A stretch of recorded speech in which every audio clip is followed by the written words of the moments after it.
To activate adjust display routine for viewing pictures better in Samsung Galaxy S23 Ultra, swipe down the top of the screen and then tap setting icon, tap mode and routine, and then tap routine. While you are in the routine screen, tap compass like icon at the top right to see the list of the stock routine available.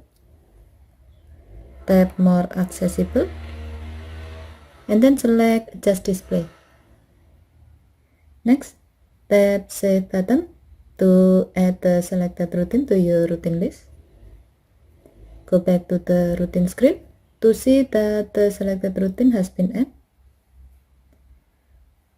By adding this routine, from now when you are opening Gallery app, adjust display routine will be enabled and your phone will automatically apply your current setting of the color correction feature to adjust display color for viewing pictures. Okay, thank you for watching. Have a nice day.